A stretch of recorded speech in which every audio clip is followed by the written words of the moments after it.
Manajemen risiko usaha catering. Kita harus memperhatikan risiko apa saja yang akan terjadi terhadap bisnis kita. Entah itu risiko kecil hingga risiko besar. Dengan kata lain, manajemen risiko merupakan upaya meminimalisir suatu kerugian terhadap bisnis yang akan kita jalani. Lalu sebenarnya apa saja sih manajemen risiko jika kita ingin membuka usaha catering? Yuk ikutin terus videonya. Langkah yang pertama yaitu penetapan risiko.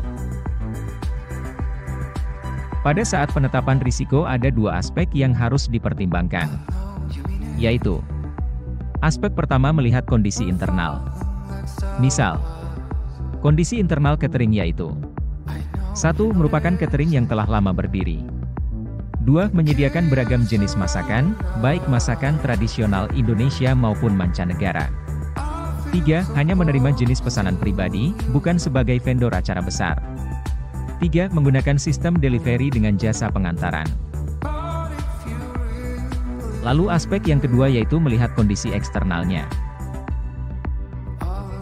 Misal, kondisi eksternal catering yaitu 1. Perubahan kebiasaan dan gaya hidup konsumen. 2. Harga bahan pangan dan pokok meningkat. 3. Prosedur pengantaran makanan menjadi rumit. 4. Permintaan konsumen berubah-ubah.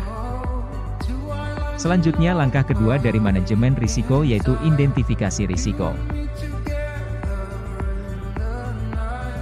Hal-hal yang dapat mengganggu usaha catering risikonya sebagai berikut. Risiko bahan baku produksi penyebab terjadinya sebagai berikut. 1. Harga bahan baku meningkat. 2. Jumlah bahan di pasaran sedikit, atau langka. 3. Tidak tahu berapa jumlah pasti bahan baku yang dibutuhkan. Lalu risiko pelanggan bosan penyebab terjadinya sebagai berikut. 1. Menu masakan tidak pernah diubah. 2. Range masakan hanya berputar pada menu-menu terkenal. Lalu risiko pemesanan dan pengantaran penyebab terjadinya sebagai berikut. 1. Jumlah pemesan tidak konsisten setiap harinya. 2. Prosedur pengantaran sulit sebab PSBB. 3. Keterlambatan pengiriman akibat kendala prosedur. Lalu risiko ketidaksesuaian cita rasa penyebab terjadinya sebagai berikut. 1. Konsumen tidak bisa memilih cita rasa yang diinginkan. 2. Konsumen tidak bisa meminta custom tertentu. 3. Catering tidak menyediakan pilihan khusus bagi penderita alergi dan dietarian. Langkah yang ketiga dari manajemen risiko yaitu membuat pembobotan atau analisis risiko.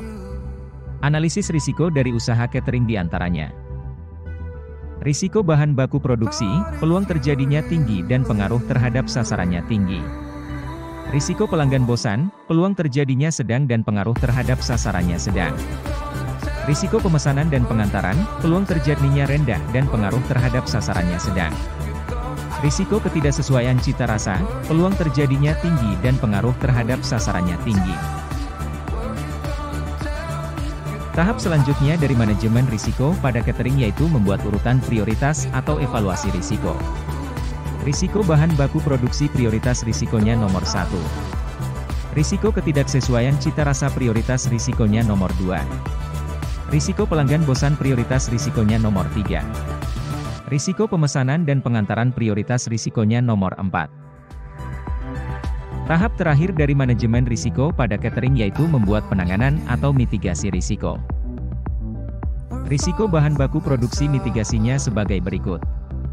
1. Penyediaan stok bahan baku dan melakukan penanganan yang baik terhadap bahan baku untuk terhindar dari kerusakan. 2. Menyiapkan bahan dan mengolah makanan dengan kualitas terbaik supaya mutu masakan terjamin. 3. Untuk mengurangi kerusakan bahan baku seperti busuk dan lain-lain. Hendaknya menyiapkan bahan secukupnya sesuai dengan yang dibutuhkan dalam jangka waktu tertentu. Risiko pelanggan bosan mitigasinya sebagai berikut. 1. Membuat inovasi terhadap menu makanan yang ditawarkan.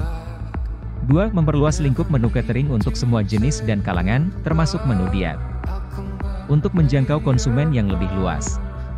3. Terus melakukan analisa pasar supaya mengetahui tren apa yang sedang digemari, dan dapat mengambil langkah apabila terjadi kelangkaan barang. Risiko ketidaksesuaian rasa mitigasinya sebagai berikut. 1. Membuat riset terkait jenis makanan yang diminati konsumen, termasuk cara pengolahan dan komposisi bahan. 2. Terus menguji rasa makanan dan sesekali memberikan sampel kepada konsumen, supaya mendapatkan feedback dan mengetahui apa yang harus dikembangkan. Risiko pemesanan dan pengantaran mitigasinya sebagai berikut. 1. Memberikan promosi seperti diskon, dan giat melakukan kegiatan pemasaran. 2. Merambah ke layanan online dengan fasilitas pemesanan online dan antar ketujuan supaya bisa menjangkau konsumen di kala PSBB. Apabila terjadi risiko baru maka kita harus melakukan mitigasi risiko baru. Sehingga mitigasi risiko ini harus dilakukan terus-menerus dan berkesinambungan. Dengan menerapkan manajemen risiko ini maka sasaran ingin membuka bisnis catering dapat dicapai. Dan jangan lupa, pengenalan secara detail kondisi internal dan eksternal pribadi maupun perusahaan merupakan faktor utama untuk menerapkan manajemen risiko.